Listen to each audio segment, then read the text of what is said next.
Hi viewers, welcome to Telugu world. Kantara chapter 1. Kantara cinema గురించి మనందరికీ తెలుసు. దక్షిణాది సినీ ప్రియులు ఎంతో ఆసక్తిగా ఎదురు చూస్తున్న సినిమా కాంతారా చాప్టర్ 1. అయితే కన్నడ స్టార్ హీరో రిషబ్ శెట్టి దర్శకత్వం వహిస్తున్న ఈ చిత్రంపై ఇప్పటికే భారీ అంచనాలు ఉన్నాయి. ఎందుకంటే ఇందులో రిషబ్ శెట్టి ప్రధాన పాత్రలో నటిస్తున్నారు. అయితే ఇటీవలే ఈ మూవీ షూటింగ్ జరుగుతున్న పడవ బోల్తా పడిపోయింది.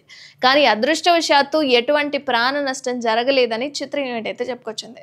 ఇక పడవ బోల్తా పడినప్పుడు అందులో రిషబ్ శెట్టితో పాటుగా దాదాపు ఒక 31 మంది నటీనటులున్నారట. ఈ ప్రమాదం జరిగిన వెంటనే వాళ్ళందరూ ఈదుకుంటూ ఒడ్డుకు చేరుకున్నారట. ఇదిలా ఉంటే ఇప్పుడు ఈ విషయాన్ని తీవ్రంగా పరిగణించిన జిల్లా యంత్రాంగం చిత్ర యూనిట్కి నోటీసులు జారీ చేసినట్లుగా సమాచారం అయితే ఉంది.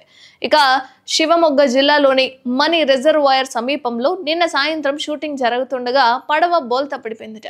ఇక ఆ సమయంలో పడవలో దాదాపుగా 32 మంది ఉన్నారని సమాచారం. అయితే ప్రమాదం జరిగిన వెంటనే వాళ్ళందరూ కూడా ఈదుకుంటూ ఒడ్డుకు చేరుకున్నారని, కొందరు స్వల్పంగా గాయపడడంతో వారికి షికారిపురంలోని ఒక ప్రైవేట్ హాస్పిటల్లో చికిత్స అందిస్తున్నట్లుగా తెలుస్తుంది. అయితే ఈ ఘటనపై స్పందిస్తూ చిత్ర నిర్మాణ సంస్థ హోంబలే ఎగ్జిక్యూటివ్ నిర్మాత ఆదర్శ్ ఎటువంటి ప్రాణ నష్టం జరగలేదని, అలాగే తాము కొన్ని జాగ్రత్తలు తీసుకున్నట్లుగా చెప్పుకొచ్చాడు. ఇక ఇప్పుడు ఇదే విషయాన్ని తీవ్రంగా పరిగణించిన శివమొగ్గ జిల్లా మెజిస్ట్రేటివ్ చిత్ర బృందం షూటింగ్ కు అవసరమైన అన్ని అనుమతులు తీసుకున్నారా, షూటింగ్ సమయంలో అవసరమైన భద్రతా జాగ్రత్తలు తీసుకున్నారా అనే విషయాల మీద అయితే తనిఖీ చేస్తుందట.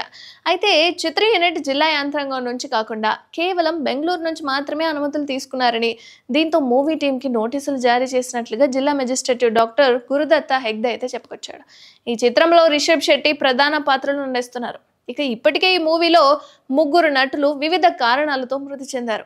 ఇక కాంతారా చాప్టర్ 1 సినిమాకి సంబంధించి ఎన్నో రూమర్స్ అయితే వస్తున్నాయి. సినిమా మూలంగానే కొందరు చనిపోతున్నారని, ఇక కొంతమంది పెంచుర్లి చెప్పిందే జరుగుతుందని కొంతమంది అనుకుంటున్నారు. ఇక చాప్టర్ 1 కి సంబంధించి మీరేమనుకుంటున్నారు? కామెంట్ చేయండి.